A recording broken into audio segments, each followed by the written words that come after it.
देखा जाए जिसमें एक समबाहु त्रिभुज एबीसी है जिसका क्षेत्रफल है आपके पास 17,320.5। यहाँ लिखते हैं समबाहु त्रिभुज का क्षेत्रफल 17,320.5 cm स्क्वायर। अब त्रिभुज के प्रत्येक शीर्ष को केंद्र मानकर भुजा के आधे भाग के बराबर त्रिज्या लेकर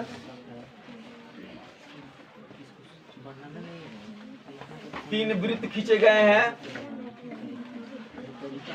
ठीक है, तो यहाँ जो ये भाग बच रहा है छायांकित, इसका क्या करना है, क्षेत्रफल निकालना है। तो अब रही बात यह है कि आपके पास समबाहु त्रिभुज का क्षेत्रफल पता है, अब आपको इस त्रिज्यखंड का क्षेत्रफल निकालना पड़ेगा। जब यह त्रिभुज समबाहु है तो यह क्लियर है कि यह 60 डिग्री का कोण होगा, थीटा जो है 60 डिग्री का हो जाएगा। ठीक है, यह प्रश्न परीक्षा के दृष्टिकोण से अत्यंत महत्वपूर्ण है, इसलिए इसको ध्यान से देखने की प्रयास आप कीजिए और समझने का प्रयास कीजिए, और समझ लेने के बाद आप खुद से अपने कॉपी में बनाने का प्रयास कीजिए। देख के छापने वाला काम मत कीजिएगा, नहीं तो आपको ज्यादा फायदा नहीं होगा। 60 डिग्री थीटा का मान है।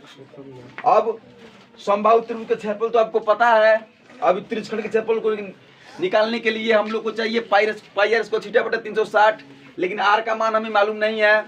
तो आर का मान मालूम करने के लिए हमें समबाहु त्रिभुज की भुजा निकालनी पड़ेगी, और क्षेत्रफल से हम भुजा निकाल सकते हैं। देखिए कैसे, समबाहु त्रिभुज का क्षेत्रफल का सूत्र होता है √3/4 गुने भुजा स्क्वायर बराबर 17,320.5। अब √3/4 यहाँ गुना के रूप में है, इधर जाएगा तो भाग के रूप में हो सकता है। भुजा बराबर भुजा स्क्वायर बराबर हो जाएगा आपका 17,320.5 बटा 1, 4 ऊपर चला जाएगा और √3 नीचे। √3 का मान आपके प्रश्न में दिया चुका है, √3 की जगह पे आप लिख सकते हैं 1.73205, इतना भी हो सकता है √3 का मान। अब यहाँ आप इसको हल कीजिएगा तो यह पॉइंट अगर यहाँ से हटाते हैं तो नियमानुसार 2 2 4 1 5 2 2 4 1 5। ठीक है, यहाँ पॉइंट हटाते हैं तो यहाँ पर एक जीरो बढ़ जाएगा, तो अब 1 0 से 1 0 कट जाएगा और 17,320 इससे यह कट जाएगा। अर्थात अब आपको प्राप्त हुआ भुजा बराबर √4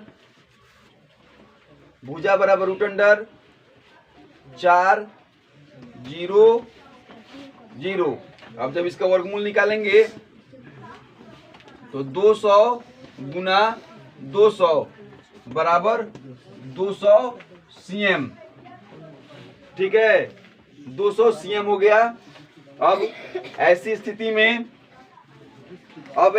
में यह क्या होगा कि अब इससे आप त्रिज्या निकल जाएगा, तो पूरा भुजा हुआ आपका 200, तो त्रिज्या जो इसकी आधी है तो 200/2 अर्थात 100 cm त्रिज्या हो गया। अब इस 100 cm त्रिज्या से आप त्रिज्यखंड का क्षेत्रफल निकालिए, 3 से गुना कीजिए और समबाहु त्रिभुज में से घटाइए, आपका आंसर सामने होगा। ठीक है, तो आप लिख सकते हैं छायांकित भाग का क्षेत्रफल, समबाहु त्रिभुज का क्षेत्रफल -3 गुना त्रिज्यखंड पाई स्क्वायर थीटा बटा 360। यहाँ से आप खुद मान रख के पहले हल कीजिए, तब मैं इसको बनाऊंगा, देखा जाएगा कि आपका आंसर सही हो रहा है या नहीं। सिर्फ मेरे बनाने से जो काम पूरा नहीं होता है। चलिए, 17,320.5 -3 गुना पाई का मान यहाँ पे 3.14 लेना पड़ेगा, सवाल में दिया गया है। आर का मान है आपके पास 100, थीटा है 60/360, 0 0 कट जाएगा 6, फिर 3 दूनी 6, 2 से कट जाएगा 50। अब इसको गुना करेंगे 17,320.5 माइनस गुना करेंगे इसमें तो 314, 100 से गुना करेंगे 314, फिर 50 से गुना करेंगे तो आपके पास प्राप्त होगा 17,320.5। 5 के 20 के शून्यात्मक से 2, आप 5 2 7, 5 3 15, 15,700 जब घटाएंगे 0.5 हो जाएगा, 0 से 0 घटेगा 0, 2 से 2, 3 से 5, 5 5, 0 से 0, 2, 2 से 0 घटेगा तो 2, 3 से 7 घटेगा 6, 1620.5 cm स्क्वायर। इस तरीके से आपका आंसर प्राप्त होता है। चलिए 15 नंबर सवाल को देखा जाए, जिसमें एक चतुर्थांश है जिसका नाम जो है वह ए। चतुर्थांश जहां कटता है वहां 90 डिग्री का कोण बनता है, ऐसा आपको पहले भी बताया जा चुका है। फिर आगे बी, अब इसकी जो त्रिज्या है चतुर्थांश की वो 14 cm की है, ठीक है। अब यह ए बी 14 cm हो जाएगा और AC भी 14 cm। तो आप देख रहे हैं, आपको यहाँ पे एक समकोण त्रिभुज दिखाई दे रहा होगा।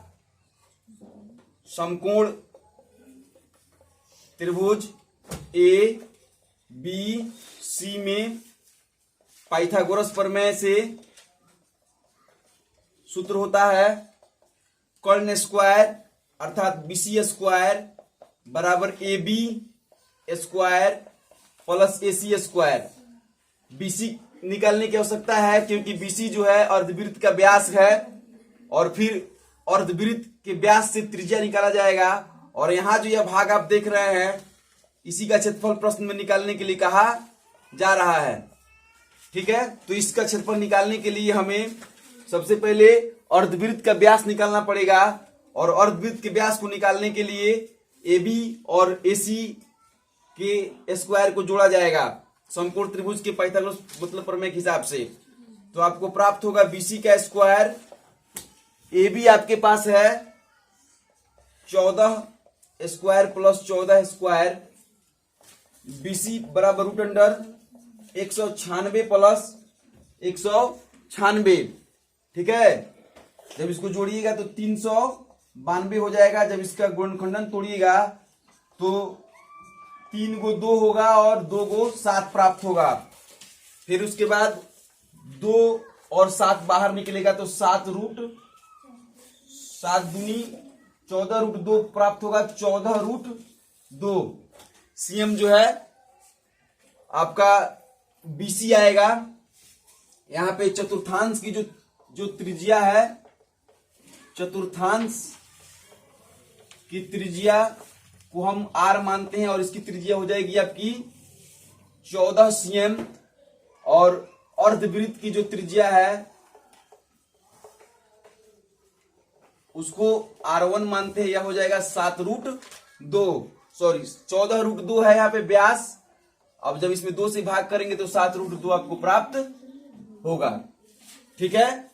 तो यहां अब हम लोग को करना यह है कि छायांकित भाग का क्षेत्रफल,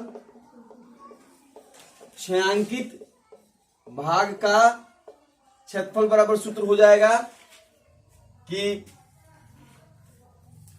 समकोण त्रिभुज का क्षेत्रफल जोड़ अर्धवृत्त। समकोण त्रिभुज यहां से अर्धवृत्त हो गया, एकदम ध्यान से देखिए, समकोण त्रिभुज हो गया और यह जो है अर्धवृत्त हो गया, ठीक है। ऐसी स्थिति में अर्धवृत्त का क्षेत्रफल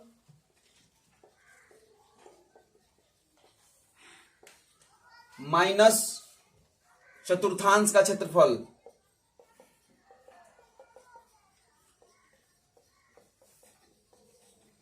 तो अब समकोण त्रिभुज के क्षेत्रफल हो जाएगा 1/2 आधार गुना शीर्ष लंब 14 गुना 14 प्लस अर्धवृत्त हो जाएगा 22/7 अर्धवृत्त की त्रिज्या कितनी है? 7√2।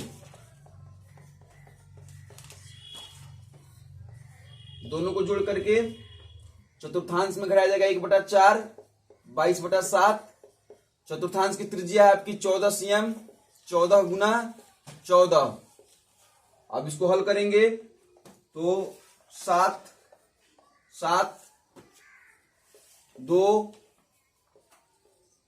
2, 11, यहां बचेगा 14×98, 22 गुना √2 से √2 में गुना करेंगे 2 गुना 7 माइनस ऊपर बचेगा 11, फिर 14,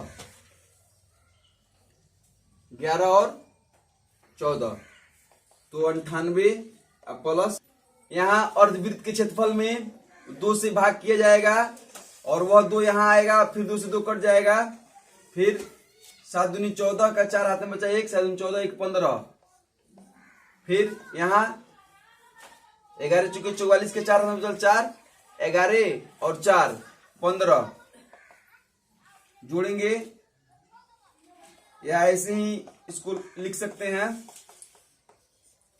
154 से 154 कट सकता है, 98 cm² आंसर आएगा। यहां 392 का हम लोग को गुणनखंडन ऐसे तोड़ना था और तोड़ने के बाद आपको गुणनखंडन तोड़ने के बाद आपको 9 दूनी 18, फिर 8 दूनी 16, फिर 2, 4 दूनी 8, 49, 7 7, 2 का जोड़ा लग जाएगा, फिर 7 का जोड़ा लग जाएगा रूट में और फिर आपको प्राप्त हो जाएगा 2 गुना 7 √2, 14√2। यह 14√2 व्यास हो गया था चतुर्थांश अर्धवृत्त का, जिसमें से 2 से भाग करने पर त्रिज्या निकला था। इस तरह से आपका सवाल पूरा हुआ। अब 16 नंबर सवाल है जिसमें एक चतुर्थांश है। अब फिर इसी के ऊपर एक और चतुर्थांश है। आप जो है स्केल के माध्यम से इस फिगर को बनाने का प्रयास कीजिएगा। यहां पर एक और चतुर्थांश है और यह जो चतुर्थांश है इसी के ऊपर जो है डिजाइन बनाई गई है और इसी डिजाइन का क्षेत्रफल आपको प्राप्त करना है। तो आप देख रहे हैं चतुर्थांश का एक कोण जो है 90 डिग्री का होता है। 2 चतुर्थांश मिलकर के यह वर्ग का निर्माण कर रहे हैं। आप इसको ABCD नाम दे सकते हैं। प्रत्येक की भुजा जो है 8 cm है। 8 cm ये जितना भारी दिख रहा है उतना भारी बिल्कुल भी नहीं है। आप अगर समझते हैं तो आपको आसानी से आंसर इसका प्राप्त हो जाएगा। तो ये जो डिजाइन है इसका क्षेत्रफल अगर आपको निकालना है तो आप एक चतुर्थांश का क्षेत्रफल निकालिए और फिर दूसरे चतुर्थांश का क्षेत्रफल निकालिए और दोनों में से समकोण त्रिभुज को क्षेत्रफल को जोड़ करके घटा दीजिए तो आपको आंसर प्राप्त हो जाएगा। तो लिखिए छायांकित भाग का क्षेत्रफल बराबर 2 गुना चतुर्थांश का क्षेत्रफल माइनस 2 गुना त्रिभुज का क्षेत्रफल। तो 2 गुना 1/4 πr² माइनस 2 गुना 1/2 आधार गुना लंब। मान बैठाइए 2 गुना 1/4 22/7, r का मान 8 गुना 8। जब इसको हल करेंगे तो 2 से 4 कट जाएगा 2 बार में, फिर 2 से 11 कट 22 कट जाएगा 11 बार में। अब 11 गुना 8 अठाई 64/7 माइनस 2 से 2 कट जाएगा 8 अठाई 64/1। अब जब हल कीजिएगा 11 चौके 44 के 4 हाथ में बचा 4, 11 चौके 66 4 70 704/7 माइनस 64/1। जब इसको हम हल करेंगे 7 और 1 का एलसीएम आ जाएगा 7 और फिर जो है ऊपर 704 माइनस 7 चौके 28 का 8 हाथ में बचा 2 7 छके 42 और 2 44। जब घटाएंगे तो 14 में से 8 जाएगा 6 बचेगा, और फिर यहाँ 9 में से 4 जाएगा तो 5 बचेगा, और फिर यह 6 में से 4 जाएगा तो 2। 256/7 CM² आंसर।